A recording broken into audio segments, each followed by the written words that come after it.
Hi, everyone. I'm Claire from the Yanowitz Law Firm, and I'm here today to talk to you about 3 essential tips when passing family heirlooms to the next generation.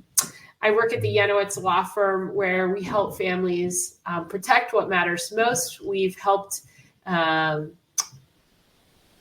individuals get their affairs in order. We draft wills, trusts, and help people with probate. Okay, let's get started. So family heirlooms can be a particularly contentious topic in some families. People have a lot of emotional sentiment tied to objects, and I think that's part of the contention. And then the other part is that you can't really chop it in half. You can't visibly split the item. So oftentimes with family heirlooms, you either have to decide who gets them, or your family is going to work that out after you die.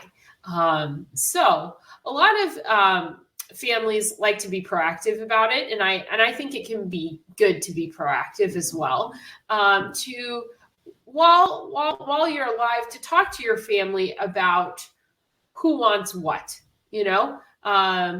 You might be surprised to find that everybody wants a certain item, or that only one person wants another item. It can kind of help identify who wants what within the family. And then the second thing is once you've decided who should get what, it's important to write that down. And we prepare what's called a tangible personal property memorandum for our clients, where they can list what item is going to which person. And then they have to sign and date the bottom of it, of that form. And then if they change their mind in the future, our wills and trusts say that they can, sign a new form, and whatever is the most recently signed memorandum will be the controlling document at the time of death. So that's something to know. And these memorandums are really nice because oftentimes people change their wishes. At one point you want so-and-so to get the diamond ring, and then you change your mind. And so that makes it so they don't have to come back into our office to update their estate plan. However, if you have an item of real significant value, you own a Picasso painting or a Van Gogh painting, it's probably best not to write that within the memorandum, but to actually put it within the will or the trust itself. That's because the memorandum can be, easily displaced, maybe not found with the will. And so I think it creates more security that precious, valuable item will pass in accordance to your wishes if you actually include it as part of the will or the trust.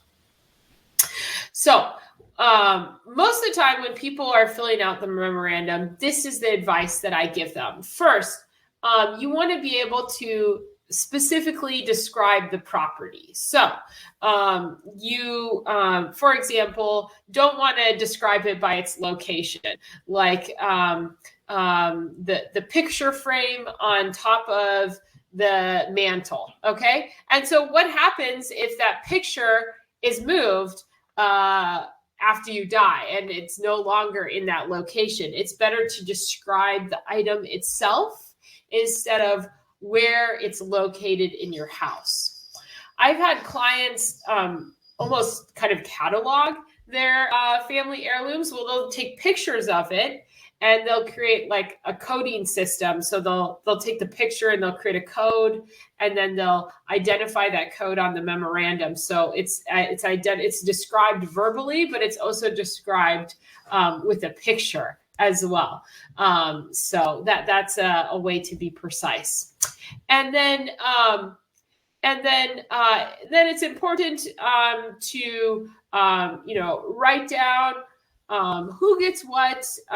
It's best to use the legal names of the person who is supposed to receive the property. If the person has more of a common name like Tom Johnson, if you have like a middle initial, or you can indicate how Tom Johnson is related to you, or his address, identifiers for the person. Those can all be very helpful. And then, of course, if you do fill that out, we recommend that clients provide us a copy for their records at the office, so that if we're meeting with the family at the time of someone passing away, we can show the family that we have a copy of this memorandum, so that we can make sure that it is enforced.